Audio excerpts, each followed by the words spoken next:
This is All Clear Firefighter Wellness, where we help you light your fire within.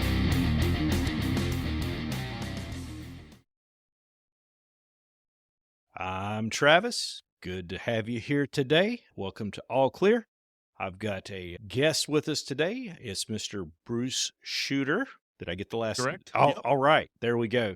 So Bruce is a gentleman who has experience in the world of first responders in the EMT. Said you worked with the fire department. Said you did that for a number of years. But your specialty is mental health, and that's something that's very important to us. I'm going to stop talking now. Bruce, I'm going to let you introduce yourself. Tell us about the Mental Warrior program that you're doing and what all you got going on. Okay. Sounds good. So I like to tell my story, and it fits how the program started and all of that. What happened was when I was in high school, I actually joined the local rescue squad. And there were some people that I joined with from the high school. And at 16, I joined and started to jump in the deep end of the pool of life with things I didn't know how to handle, emotions, obviously. At the same time, I had some undiagnosed conditions. So I had anxiety disorders, bipolar disorder, but nothing diagnosed. And a lot of times we didn't even talk about those things back then. And the reason I'm starting there is that's when I first started to notice that things were a little bit not quite working the same as everybody else. Let's just put it that way. My emotions went to the ends of the spectrum. Now, I joined the rescue squad, and I quickly then, with several others, we became EMTs. So I jumped right into it, and we loved working to help people. And we put in with this rescue squad, like we would put in over 1,000 hours of volunteer work, which meant we saw a lot of calls. And I bring that up because it was amazing the number of things that we jumped into, whether life was just set up that way. We, at certain times, were on call with things. But at 16, I went on my first call as a tech before I even became an EMT. And it was for somebody who had had a heart attack and we had to do CPR. And it was this person who was in their 90s and unfortunately did not make it. But as you can understand, that was the first point of, wow, this is amazing work. But at the same time, I certainly didn't know how to handle it. And it progressed quickly through that as I'm going through a dual thing. I'm going through high school, trying to learn how to deal with things, studying, but also jumping into this adult world of rescues and hitting calls and going through calls over the next several years while I was in high school and then in college, responding to all sorts of calls in our area. And we had a lot of calls because of the times I was on, like on a Saturday night. I was there every Saturday night for 7 to 7. And we had a whole volunteer crew. And we had calls that really just kept increasing in difficulty in order to handle. You start out with some unique calls and they might make a good story. There was a pond in the town and it always ended up having accidents near it. So I remember we went out to rescue somebody from the accident. We're with the fire department, we're the EMTs. Everybody's out in the lake trying to get the people out of the car as the car's sinking due to the amount of silt in it. You can imagine as you're going through things like that, they're unique. They make you a little scared, but at the time you just push through it. And that was the start of where I started to realize, though, I didn't know how to handle emotions and I started to hide from them. And I say that because that's where, as things went along, 17, 18, as I went through more and more calls, I was experiencing tougher and tougher emotions to deal with. And actually, nobody, even the people above me, no one was trained on how to deal with that. No one was even offered help back then. And this is many years ago. And so we had some calls where then we had things where people didn't make it. And we had drug overdoses where we had people we tried to save. We ended up doing the CPR. They didn't make it. And you go home and you end at the door of the hospital helping them. But what do you do next? And again, nobody knew. So that's where I started to find ways to escape. I'm trying to drink, turning to alcohol to hide from my emotions. And what happened was a lot of these cases just kept getting tougher and tougher. And we were talking a little bit earlier, but there were some ones that really hit home. And one of the toughest cases, I just want to lead off at some of the things I experienced again at 17, 18, was one night on a Saturday night. We go out to an accident scene where a car had hit another car, and it's 4 kids that are my age exactly from the neighboring high school. And they had been drinking, and the cars collided, and we end up doing CPR trying to pull them out. And of course, we're trying to save them, but it was one of those horrific accidents where we could not save anyone. And like you had talked about, we had just even mentioned, that's one of those cases where you almost see yourself now, or you Mhm. identify so closely to it that that's where it just really pushed me over the edge as far as emotions and things. And we tried our best to deal with it. We tried to talk things out. But again, nobody really knew what to do with that. And I kept locking things away and I kept pushing these things away. Hence, the reason I talk about this is my challenges today I've been aware of, have been diagnosed and things are things like bipolar disorder, anxiety disorder, alcoholism, and PTSD. And that all started at a really early age in this experience. It was one of those things, too, I like to tell people was one of the best and most amazing experiences. And people who do this for their whole career, I'm sure, would feel the same. Your involvement in saving someone's life or helping them through the toughest times is amazing. The problem is you're left with what do I do after the call? I always felt like we were told at that point to restock the ambulance, but nobody told us what to do with our emotions or to restock ourselves in order to handle things. It's interesting. I was talking with a therapist that we were interviewing, I think it was back last year. And he brought up the point. He said, if you look at somebody like a professional baseball player that's played baseball for 18, 20 seasons, he's at the end of his career. When he retires, he's going to have bad knees. He's going to have a bad back. That stuff he's going to carry away with him. And in a lot of ways, when we work in the realm of a first responder, whether it be in your case like the EMT, fire, law enforcement, whatever, you're going to have things you take away with you. And there's really no way to get around it. But learning how to process it can definitely be a big issue. Absolutely. And I want to just give you a quick synopsis of the rest of my story and why I started the Mental Health Warrior program. Because what happened is my first responder time and that experience, I also at the time was working for a paid ambulance company like Summers while I was at college. And we would do transports, mostly chemotherapy and dialysis treatments. And I referred as you had this one side that was all the action side, and there was the immediate quick rush out to a call. The other side was people struggling with the challenges that went on for a long time. But of course, those are very tough challenges to Hmm. go through. They just every week going to dialysis and you're trying to have a slow burn in your head with now I have two types of experiences. And I do recognize that it's just like with all the other things, the fire department, police, and anybody first responder. Sometimes it's all the adrenaline and then that wears off. Other times it's you see the cases that just stick because you see them multiple times or maybe you go there multiple times. What happened was though is at that point, once I went to college, then I went into the IT field and I thought I'll just keep moving forward. And I kept the same thing of hiding from my emotions. And what happened was I like to tell people there was like two graphs, one going upwards saying I'm moving along in my career. I'm getting married, buying a house, having cars, things like that. On the outside looks great. On the inside, the line's going straight down as I'm crumbling. And all of those experiences, the things that I never processed, they are still haunting me. They are still coming back. And they're causing me even worse anxiety as I get into tougher situations as we grow up and we go into adult life and adult adventures, I called them. And eventually, though, the problem is you reach a tipping point. Now, my tipping point didn't occur earlier, it occurred later as I went on, and 20 years of this went on. And those last few years, I started to have the interactions with the police and spending, say, a weekend in jail as you're trying to sober up because you were basically conscious, or you were just manic from the bipolar, again, not even being diagnosed at that time. And my whole life, this was my new normal. And on the outside, it was just crazy. Now I look at it and think, wow, that was your new normal. But on the inside, when you're struggling, you're just trying to keep moving forward each and every day.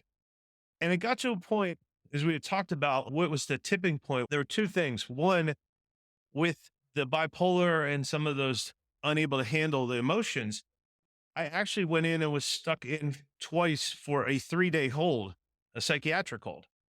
So we progressed to that level now. And the point being is, this is what happens when we just ignore our emotions and we keep trying to hide from, don't process things, but we keep moving forward in life. And at that point, I felt so powerless and I felt there was no answers to even my problems that I tried to end it all. And I just didn't see a way out.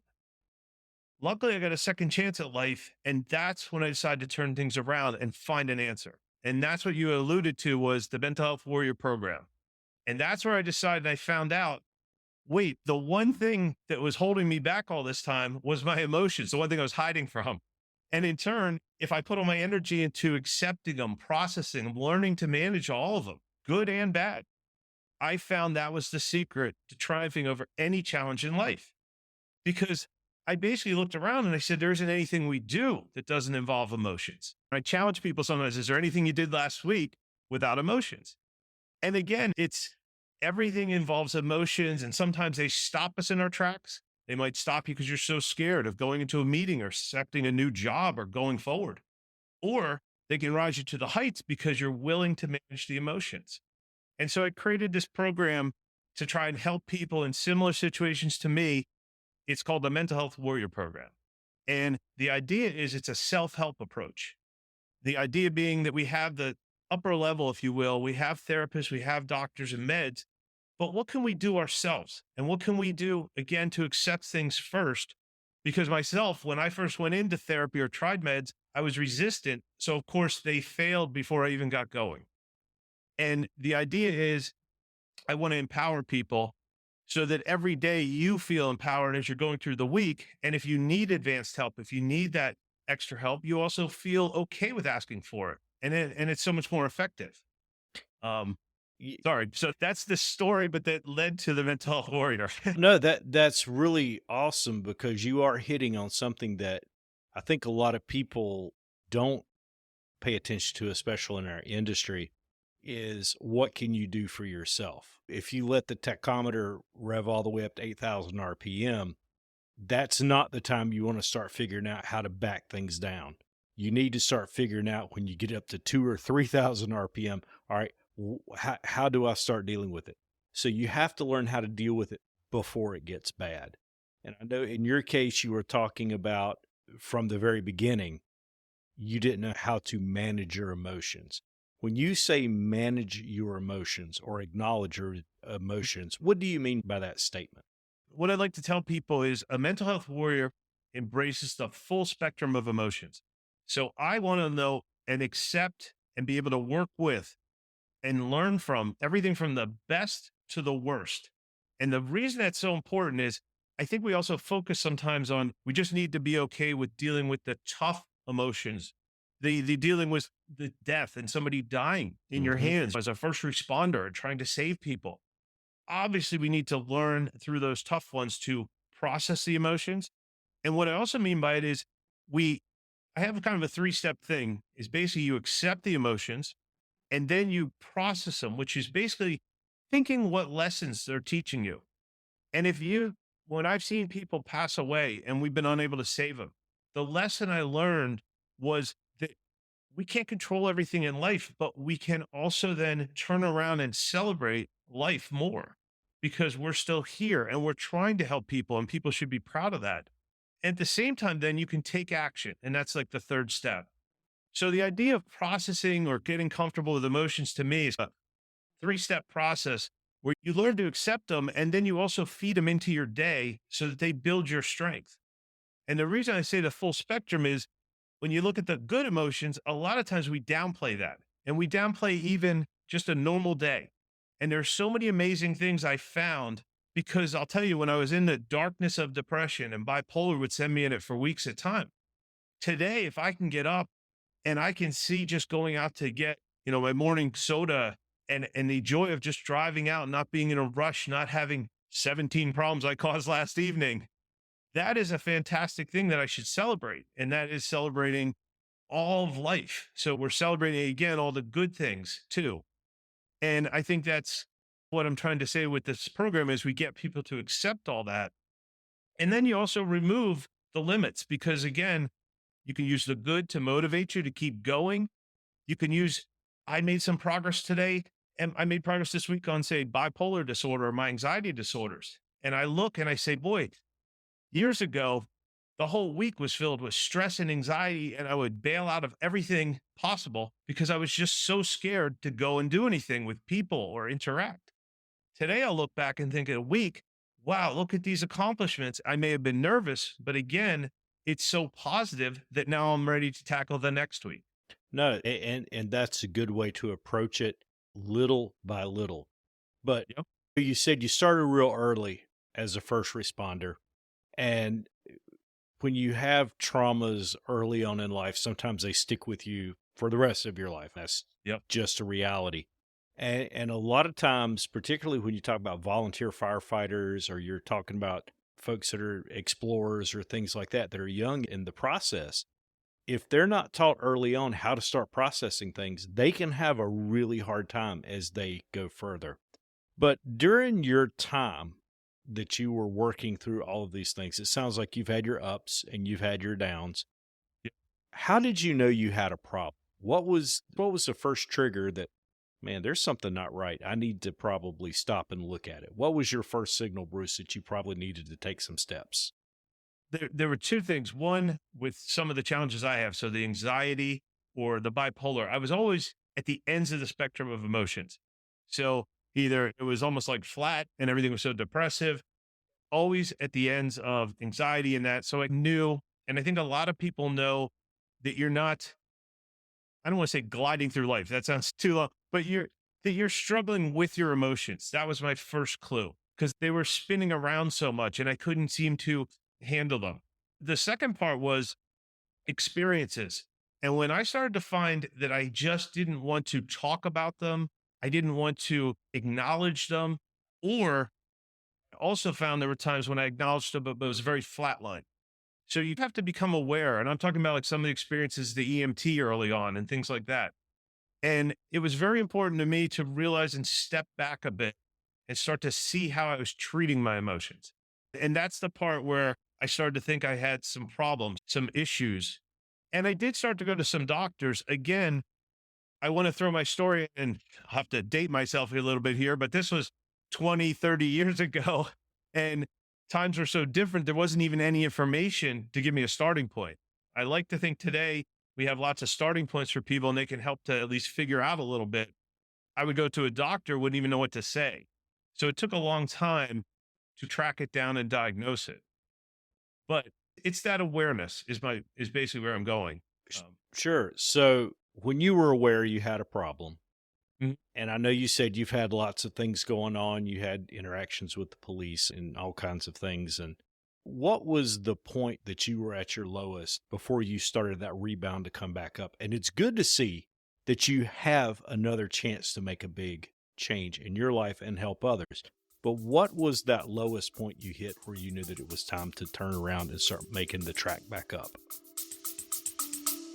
We'll return after these messages. Are you enjoying this podcast? If so, we have a small favor to ask. Subscribing and donating helps us to keep the show running and brings you even more great content. By subscribing, you'll never miss an episode. You'll be able to support what you love. Donations, no matter how small, can help us cover production costs, improve the quality of each episode, and generally keep the lights on. So hit that subscribe button, and if you can, consider making a donation. Visit us at allclearpodcast.com to donate and catch up on past episodes and even read our blog. Thanks for listening and supporting our show.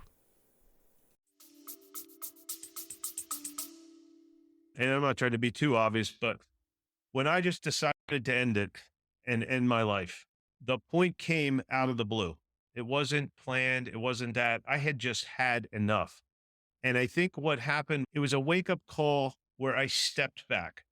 Now, I'm not saying you have to get to that point, but I'm saying great way is if you step back for a few days and look at how you're living your life. And that was that point I did. Now, I had to do it because I was forced to at that point. You know, I had to stop work. I had to stop everything in life.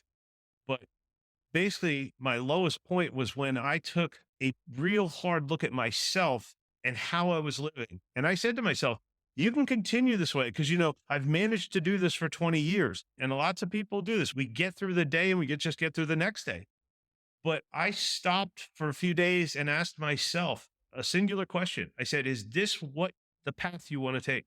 Is this how you want to live? And I finally had to get honest with myself and say, no, that I was willing to take that 1% chance that there might be a better direction, which would be accepting things, dealing with my challenges, dealing with problems. And that was the turning point. It was that little conversation with myself over a day or two. Sure. So once you started that path back, I know you've talked about that there's the upper level things we have to deal with, such as medication and doctors and treatment and things like that. Yep. But as you started that path back up, what are some of the self-care things that Bruce has done to take care of himself? Has it been like journaling or maybe spirituality? What are the things that have really helped you make those small progressive steps yourself? The biggest thing I decided to do was to throw myself into this, into learning about emotions and helping others. What I had done as the first responder, and I wanted to replicate that. So I decided to leave the IT field and do something to help people with this. And so what I started to do was some of the basic stuff, take care of myself better, eating, try to do some general things. But I started to put together this program. And the biggest thing I started to do was to talk to others, to talk to people. And that meant being open to talking to doctors, being open to talking to family, and starting to accept what they had to say and learn from that. And that was the start of how I started to put together the program. And the idea being is it came as I was growing, I was building the program. So some of the things I needed to do for myself, I put into the program. So I needed some structure, and I decided I'm going to be a mental health warrior, and I want to encourage other people to be that. And there's some components to it. And one of the components is a warrior creed where I would bend, not break. And so I started applying those things each day. And I started to say, it doesn't sound like a lot, 3 words, but when you stop breaking over everything, which means running back for me to short-term solutions like drinking or checking out, then you can make a huge difference in your day, in your week. And the next thing you've built, a lot of those changes, like we said, all those small changes add up. And it's fantastic how you move forward. I Sure. also started to realize that the second part was while I was taking care of my mental health and emotions, another big part of the program was the values, what I valued in life. And I was so caught up in material goods and the never ending having to have more, bigger is better, everything needs more, that I had no time for a life. And I always didn't even realize how much pressure I'd put on myself. Again, I feel like it's some of these other outside, I call them mindset or a lifestyle changes that have a big impact on our mental health. So what I started to do is take care of those things. I started to simplify my life. And this is like one of the books I've written is about one bag life, where it's about less stuff, more experiences. Hmm. And that made a huge difference in my mental health because I was going after living life. And again, there's a lot less overhead, obviously, and a lot less stress and pressure when we're not going after a million material goods. Absolutely. Simplification, I think the modern term is minimalism. That's, That yep. seems to be a big push around the world. And it seems that people are happier when they have less things to worry about. And that's one of the things as I've gotten older, I've learned I'm trying to produce more and consume less. I try to give more back whether it be when I'm dealing with my son and working with him or even with my wife. I try to make sure that I give quality time. And it's not about where we're going, it's about the fact we're going together. And that's how a lot of that works. And you talk about the warrior creed. I've heard a lot. I've got several friends that work in the mental health realm. And one of the things is trust the program. Once you find the path, trust the path. It'll be fine from there on in. And sometimes getting to that point is the hardest, is admitting you have a problem or you need help. That's always hard to do. But I know one of the things that you mentioned in particular, and I know this is a reality for a lot of first responders, and that's self-medication, and most frequently with alcohol. A lot of times, I know it can be turned to by first responders as a better way to sleep, because sleep is something that is foreign to us for many reasons at times. Sometimes they turn to it to cope with what's going on around them, to forget something. When you start talking about this self-medication and things like that, what are some signs that you may have an issue that you need to address with that before it starts impacting your life, your family, your job, your marriage, and things like that? I found for me, the biggest thing was it was like my go-to. It was the way to handle the anxiety. It was a way to handle those bad memories, bad experiences. And I put it first. And I find if you put that first all the time, that might be a good indication right there. If you're using that as a solution all the time, you're definitely hiding. And you're probably hiding, like I was, from your emotions. And that's the second part too, is a lot of times I turned to the alcohol and then the emotions would come out. And of course, you'd have a few and you release your inhibitions, but then the anger, the frustration at life, or unable to save somebody, or just the injustice of it would come out. So another thing is if you find your emotions are going to the extreme, even if you just start to have a few all the time, but that sends you to the extremes, that to me was another warning sign that maybe I'm choosing the wrong solution. Maybe I'm choosing the wrong answer to handle what's happened to me. Yeah, and that is a good point. You have to you have to know yourself better, because you know yourself better than anybody else when it comes to when something doesn't feel right or something is not where it needs to be, whether it be the alcohol, or even if you've got other conditions that need addressing. You're the one that knows when it's not right and it's time for help. Right. And again, to phrase it in the warrior terms, mindset rules are one of the warrior weapons I created. And I ended up actually creating a whole book of 53 of them. Now, they're rules, but they're not rules that you follow in the traditional sense. They're reminders of certain truths in life that you can use every day to keep yourself growing as a person, to keep yourself out of trouble. And one of them, for example, is mindset rule 2 that I depend on all the time and even used at the beginning was learn to respond, not react. And that made a huge difference. Again, like we're saying, if we just let everything boil up all the time, we don't get good answers ever. And that mindset rule you can use by just jotting it on a piece of paper or reminding yourself in the morning, today I will respond, not react. Right. And hugely helpful to build that mindset. Yeah, and mindset, like you said many times, is the key. And it's that warrior mindset that you're not going to give up. You're going to keep moving forward regardless. That will help you make the most progress. But during your time with the Mental Health Warrior program, how many folks have you interacted with? How many folks have you worked with? Have you helped with this program? Well, I don't have an exact number. So we've got hundreds of different ways I communicate with people. So I have worked with people direct when I run into them a lot. I've also given talks at companies, things like that. So I've direct where we're on a Zoom call, we'll have a question and answers and things like that. The biggest joy I get with it is I've put together all the resources in books and a challenge coin you can carry around to empower people. And then I try to interact with them daily, almost, if you will, through my blog articles to keep them motivated, offer new tools. I also go out and do interviews like this to bring the word out to people. But I also find what's amazing is things like just wherever you go, I end up talking about it. Mm-hmm. So I don't have like you would traditional appointments set up or something, but I can't tell you the number of times I've been in the line at the grocery store, maybe wearing my little shirt, and somebody says, "What's Mental Health Warrior?" I tell them about my challenges, and I get to open the door for a great conversation. And then we talk. And sometimes we talk so long that we've both gone through line and the groceries are put away, and yet we're still speaking because I feel so many people just need that door opened, and then you can empower yourself. Then you can take charge. And that's where the resources I built come to play.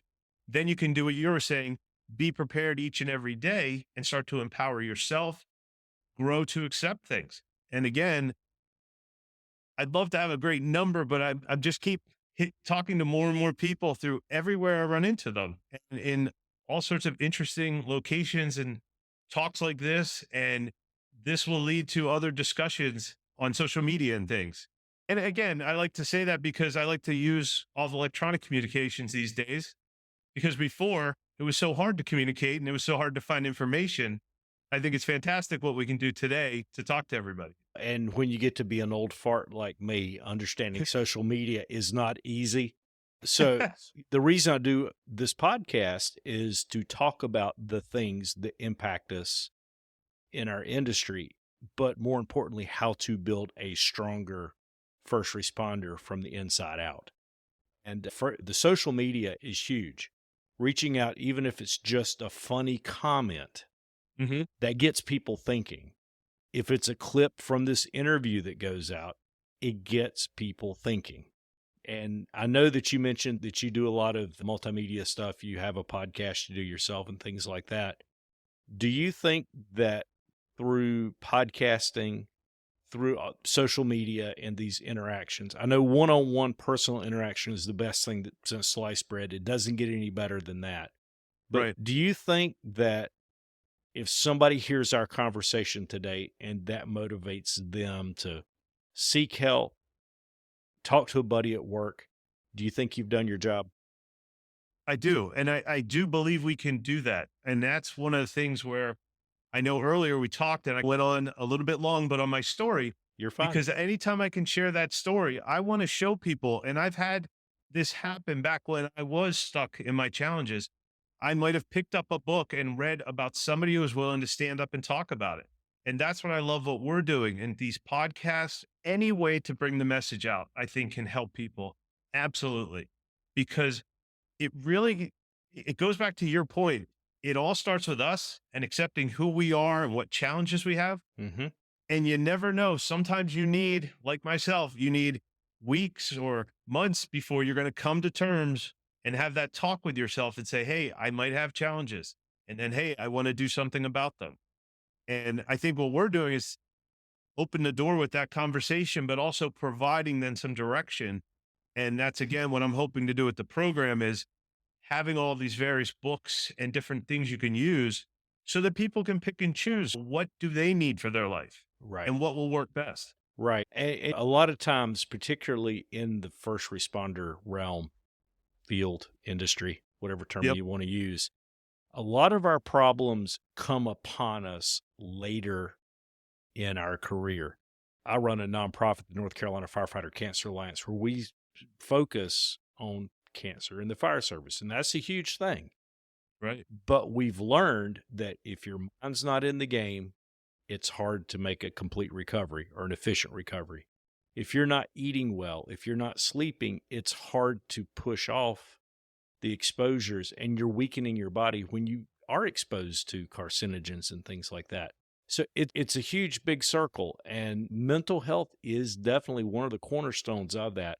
And that's why we always tell people, if you think you need help, it's okay to not be okay. Ask somebody, talk to somebody, even if it's, somebody that you met in line at the grocery store. That might be the kick over to get you doing what you need to do. Exactly. And sometimes I'll even throw in, as we talked about social media, I like to do blog posts. And right now I've been posting a lot of interesting kind of fun articles to bring in tools you can use, but using analogies, trying to make it a little less clinical, a little more fun so that we can accept our challenges and maybe even chuckle a bit. But you can comment back and then we can comment back. You can start online conversations. Mm-hmm. I know I agree with you. It's not as great as being in person. Yep. But with the hectic pace of life and with everything that goes on, I figure we might as well also use those devices that everybody has in their hand, that phone. And if we can reach people and give them something to look at for 5-6 minutes, Yep. maybe that'll help them have the courage then to talk to their family, friends, or anybody. Yep, absolutely. Yeah. And sometimes 5 minutes is all it takes to make a difference. Yep. So, Bruce, if folks want to learn about the Mental Health Warrior Program, where can they learn about you, find out about you, and all that good stuff? Well, the website is bruceschutter.com. So it's SCHUTER. I know it's an odd spelling. So I always tell people, go to a search engine and type in Mental Health Warrior Program. That will also get you there a little bit easier. But that website has all the information about this program I've created, and it has everything about my story. It has links to the blog. It has links to the podcast. It has all the books that I've created. I've also created a Mental Health Warrior Challenge coin. And you might be familiar. I worked with the military at one point, and they have the challenge coins about the size Yes. of a silver dollar. We have And- several of them. Okay. And it serves where you served or something, you met that challenge. And the same thing with a lot of recovery groups. You love to have something tangible. And I thought, where's our mental health one? So I created a mental health warrior challenge coin. I always carry it around, so I have it here, and it has warrior wisdom on the back. But the idea is we have something tangible to carry with us each and every day. Those are all things you'll find on the website, and there's links to them. You can read about the development of them and what purpose you can use them for. My idea is to encourage people, and you can go there and sign up. We also have a newsletter so that we can keep in touch, and I can keep showing you the new stuff we're creating and help everybody out. Excellent. It's good to know that. And in our show notes, we'll have all your contact info. Bruce, I really appreciate you sharing your story and all the information that you have developed through your personal battles and your path of the warrior, so to speak. So thank you so much for that. There is something that I do for my own well-being, and I have a question I'd like to ask you. Okay. All right. Did you hear about the mathematician who was terrified of negative numbers? No, I did not. He would stop at nothing to avoid them. Okay. I have to tell a bad dad joke, and I feel much better after that. I love it. Now, That's fantastic. You might feel worse, but hey, I feel better. No. Trust me, I love to laugh at myself. I tell people, if you can laugh at yourself, that's a sure sign you're making improvement. Yep. Because all of a sudden, we're okay with it. Yep. We might have some mistakes we made. Absolutely. And like we like to tell our folks, you've got your website. We've got allclearpodcast.com. If you go there, you can learn about Bruce. You can learn about his programs. You can catch up on back episodes of our podcast, learn about everything from mental health to sleep to you name it. We've got it going. We've even got our new coffee out there. We've had challenge coins, but we've got coffee that we've got out to help keep the lights on for the nonprofit and things like that. So we have to keep moving forward, but we encourage you guys to listen in the future. And as we always say on our podcast, light your fire within.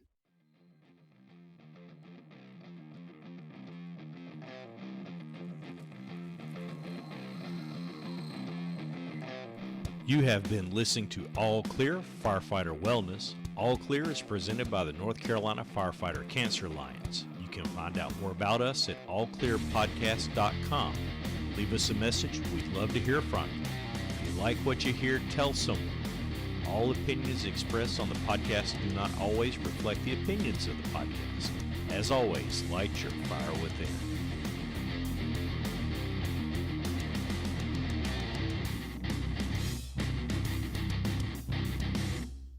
Do you have an idea that you can't quite get out of your head and onto paper?